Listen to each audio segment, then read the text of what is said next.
Hello बच्चों, let's read this question. The question says diamond and solid rhombic sulfur both are covalent solids, but the latter has very low melting point than the former. Explain why. इसमें हमें दिया गया है कि diamond और rhombic sulphur दोनों covalent solid है, लेकिन रोम्बिक सल्फर का लो मेल्टिंग पॉइंट क्यों होता है। तो यहाँ पे हमारा की कॉन्सेप्ट क्या होगा, यहाँ पे हम बात कर रहे हैं मेल्टिंग पॉइंट की। तो मेल्टिंग पॉइंट क्या होता है, किसी भी सॉलिड या फिर किसी क्रिस्टल में बॉन्ड्स को ब्रेक करने के लिए जो एनर्जी रिक्वायर्ड होती है वो हमारा मेल्टिंग पॉइंट होता है। और ये डिपेंड किस पे करती है कि उस सब्सटेंस में कितनी ज्यादा स्ट्रॉन्ग बॉन्डिंग है। Depend on the bonding between the atoms.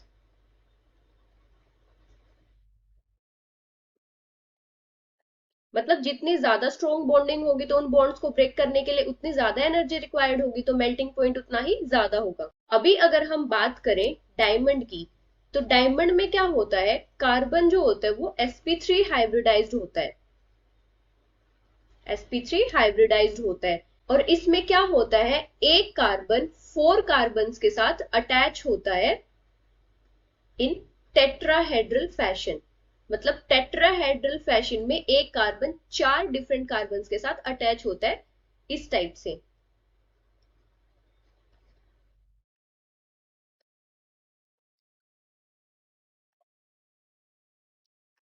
इस टाइप से अटैच होता है एक कार्बन 4 डिफरेंट कार्बन के साथ sp3 हाइब्रिडाइजेशन में। डायमंड में इस टाइप का स्ट्रक्चर होता है थ्रू आउट द लेटिस।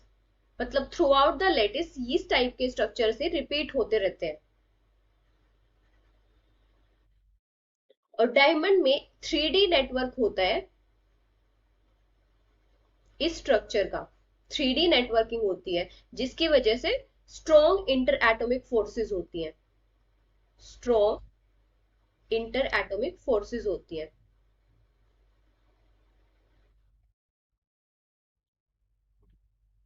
और डायमंड में जो ये कार्बन्स होते हैं इनके बीच में स्ट्रॉन्ग कोवेलेंट बॉन्ड्स होते हैं। मतलब कोवेलेंट बॉन्डिंग से ये अटैच होते हैं, स्ट्रॉन्ग कोवेलेंट बॉन्ड्स, जिसकी वजह से ये बहुत ज्यादा स्टेबल होता है।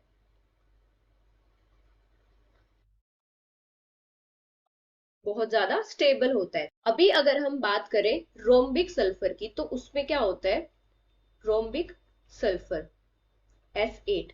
अगर हम इसकी बात करें तो ये बहुत ज्यादा स्टेबल नहीं होता, नॉट वेरी स्टेबल। मतलब इसका जो स्ट्रक्चर होता है वो इस टाइप से होता है। यहाँ पे सल्फर एटम्स प्रेजेंट होते हैं। मतलब पकर्ड और क्राउन शेप्ड लाइक का स्ट्रक्चर होता है।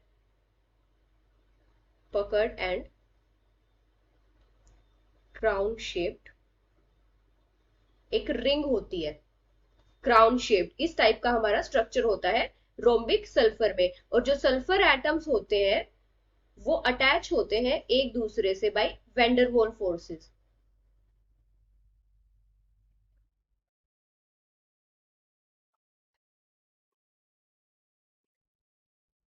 मतलब सल्फर एटम्स एक दूसरे से वेंडरवॉल फोर्सेस के थ्रू अटैच होते हैं और इसमें कोई 3D नेटवर्किंग भी नहीं होती है।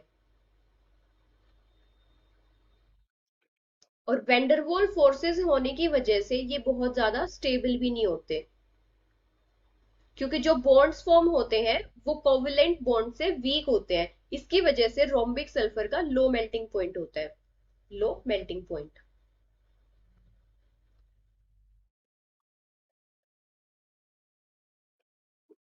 Low melting point. Rhombic sulphur का जो मेल्टिंग पॉइंट होता है वो होता है हमारा 385.8 केल्विन के अराउंड होता है।